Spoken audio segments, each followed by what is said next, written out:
James hit us with an Auburn take, and he's also talking a little bit of coverage here. He thinks Auburn covers the 13.5 against Cal easily. Now, last year, this game was gross. Okay, they went to Cal Berkeley, did Auburn, and it was a 14-10 game. Not necessarily the most visually aesthetic game that you've ever seen. Now, last week, Auburn's offense looked much improved from that showing they had in that game. They thwacked Alabama A&M 73-3. This is going to be an interesting litmus test for us when we talk about Auburn, because Cal actually returned 73% production from that squad that they played against last year, or the squad that played Auburn last year in Berkeley.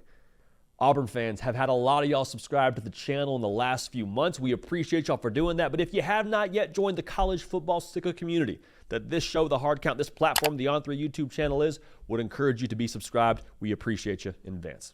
Interesting little footnote here. This is just the wild world that college football is right now with the transfer portal. Sam Jackson, in this game a season ago, was the quarterback for Cal, was the leading passer in this game. Now he will be on Auburn's sideline as a wide receiver. Gotta love college football. Absolutely have to love college football. So here's the deal. If Auburn beats Cal, which is a funny statement to say, Auburn covering that 13.5, it would not be hey, good for Auburn, man. They have arrived. Look at Auburn. I mean, they are just, book your Atlanta tickets right now. Auburn, they're a college football playoff team. Nobody would be saying that. But I think with all that Cal returns from last year's team, from a team that played Auburn to a 14-10 game, in a game where Payton Thorne threw for 94 yards, if Auburn covers by the number of points that they scored last year, I think if you're an Auburn fan, it would be not so much a we've arrived, but I think it would be a point where you look at yourself in the mirror, you say, okay, we're doing it. It's kind of that moment whenever you're learning how to ride a bike and you've fallen a few times and you're trying to figure it out, and then eventually after a couple of tries, you start to pedal and you start to get some momentum and you're up on yourself and you're balancing and you're like, hey, we're doing it. You're not a pro yet. You're not, signing up for the X Games just yet, but you're looking at yourself saying, okay, hey, we're doing this.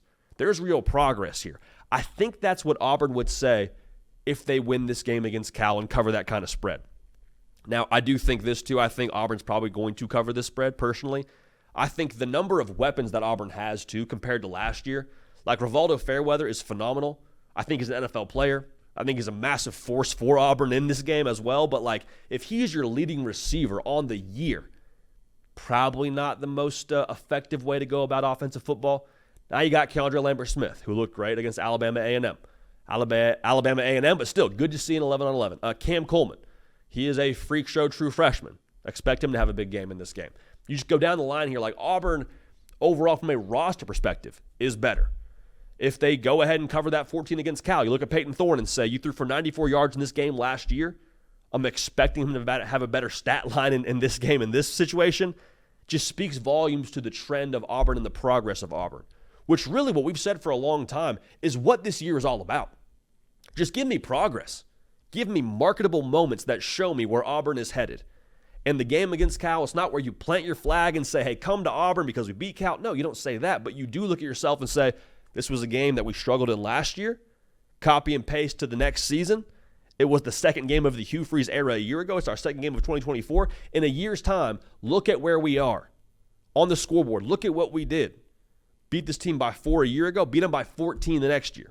Okay, so again, we're not saying that you book any tickets anywhere or start telling yourself that you're going to win the SEC, but I do think that the progress you can point to in a game like this, in an opponent that brings back a lot of production from last year's team that you quite frankly had a little bit of trouble with, would say a lot.